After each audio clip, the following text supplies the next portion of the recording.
D'accord, je suis en attente. Je suis en attente. Ouais, ok. Je patiente, ouais. Je suis désolée, on voit un petit peu la lumière. Je suis en ligne pour appeler le gouvernement. Du coup, je voulais que vous soyez témoin de l'appel. Voilà. Ah, oui, allô? Oui, le gouvernement? Oui, bonjour. En fait, je vous appelle parce que, il y a quelques mois, vous aviez, en fait, fait une concertation pour les soignants, enfin, pour les revaloriser et cetera. Parce que vous vous êtes rendu compte que vous nous preniez vraiment pour des cons et qu'on se crevait la tâche pour un salaire de misère et du coup, vous aviez décidé de revaloriser notre salaire. Du coup, avec, un un décret que vous avez appelé le Ségur, c'est bien ça? D'accord. Donc je me trompe pas. Par contre, je voulais savoir pourquoi nous, les soignants du secteur à domicile et les soignants qui prenons soin en fait des personnes handicapées, on n'a pas le droit à ça en fait. Oui, nous les exclus du Ségur. Vous savez, enfin les petites lignes que vous avez rajoutées et que en fait bah, tout le monde y a droit sauf les soignants à domicile et les soignants qui travaillent dans les secteurs médico-sociaux, donc qui s'occupent des personnes handicapées, tout ça en fait. Voilà, je voulais savoir. Euh, D'accord, il n'y avait pas de raison particulière, ouais. En fait, vous vous en tapez, d'accord. Donc on a le même diplôme, on a les mêmes fonctions, mais par contre, donc, du coup, nous, on n'a pas le droit à la revalorisation. D'accord, vous vous en tapez le coquillard. Ok. Ouais, non, j'appelais juste pour savoir s'il y avait une raison particulière. C'est pas que vous nous en voulez ou qu'on a fait quelque chose de mal. Non, parce que nous aussi, on s'est crevé le cul pendant le confinement.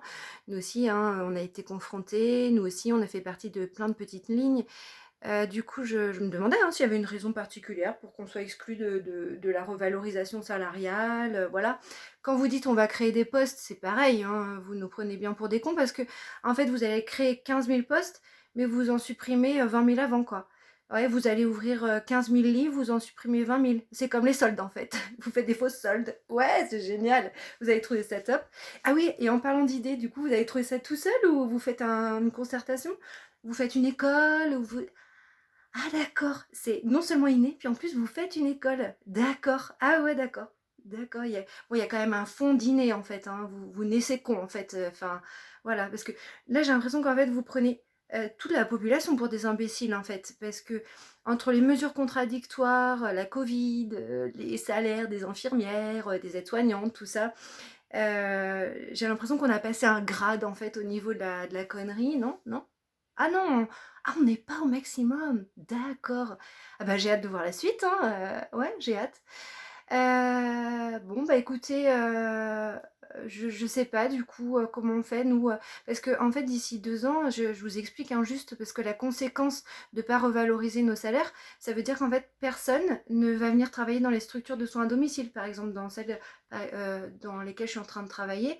Bah d'ici 2 ans, plus personne ne voudra bosser là-dedans parce que, ben, du coup comme les salaires sont figés, bas salaire et que rien sera revalorisé, du coup, le secteur maintien à domicile, tout ça, ça risque d'être un peu compromis, quoi.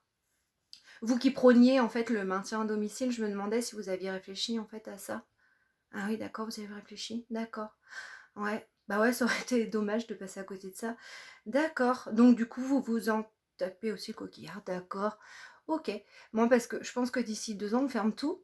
On n'a plus de soignants à domicile. C'est pas grave. D'accord. Donc tout ce qui est maintien de la personne âgée à domicile, maintien des personnes handicapées, s'occuper des personnes handicapées et s'occuper des personnes âgées, du retour à l'autonomie, etc. Enfin, tout ça, c'est... Ok, c'est vu, c'est validé en fait. D'accord, d'accord, d'accord. Ok, bon bah je suis contente de savoir que... Enfin, pour moi c'était important en fait que je sache que vous vous en foutez totalement de notre gueule en fait et que vous vous foutez de notre gueule. Voilà, donc je voulais que les choses soient claires. Moi j'aime bien les choses claires. Donc là c'est clair. D'accord, vous vous foutez de notre gueule. Donc ça c'est bien clair. Vous avez fait des écoles et c'est inné pour ça. Vous avez des milliers de gens qui travaillent en fait sur ce genre de trucs. D'accord. Sinon, bah, le plus simple, c'est aussi quand vous faites des mesures, prenez notre avis, hein, venez nous voir et venez nous voir bosser en fait. Vous allez voir qu'en fait, on n'est pas tous des feignasses, hein. D'ailleurs, on n'est pas des feignasses en général. Nous, on bosse en fait, tu vois. J'ai dit même pendant le confinement, en fait, on a bien bossé, tu vois. On n'a pas pris nos vacances. Et là, quand tu nous demandes de revenir pendant les vacances de la Toussaint en nous promettant des thunes, là, en fait, tu veux nous faire crever. Parce que déjà, je t'assure qu'on est en train de crever, on est tous en burn-out, on ne peut plus de la vie, on a tous envie de changer de métier. Et là, en fait, bah, clairement, tu nous donnes l'accord en faisant ça, quoi. D'accord. Ok. Non, mais en fait, c'est important en fait de se dire les choses et d'être clair, tu vois, de partager en fait les trucs. D'accord, d'accord. Bon, bah écoutez, je vous remercie de m'avoir accordé tout ce temps. C'est clair hein, pour moi, c'est très clair. Je pense que pour tout le monde aussi, devant moi, là, c'est clair. Vous nous prenez vraiment pour des imbéciles. D'accord. Bon. Eh ben écoutez, je vous dis à bientôt pour soit une mesure que vous allez nous annoncer qui est complètement paradoxale et complètement contradictoire, hein. Je suis sûre qu'ils vont pas nous en chier une bientôt là. Et puis, si ce n'est après les vacances là, quand tout le monde sera bien venu disséminer le virus, j'ai l'impression qu'on va être reconfiné, non? Ah, surprise, d'accord. D'accord, bah j'ai hâte de voir ça. Ah là là là là, que d'aventure hein, ici en ce moment. Bon bah écoutez, bah, si jamais vous vous faites chier, essayez de faire en sorte que tous les salaires soient égaux hein, dans les métiers en fait. Voilà, ce serait cool, tu vois. Parce que nous aussi on a besoin de bouffer en fait. Et puis bah je vous dis à bientôt pour payer mes impôts, parce que là je suis sûre que là, vous n'allez pas m'oublier, hein? Non? J'ai tort? Ah ouais, non, non, là je suis sûre, vous n'allez pas m'oublier. Bon bah gros bisous et puis je vous dis à bientôt pour d'autres mesures encore plus stupides. D'accord? Allez, ciao. Ils sont cons.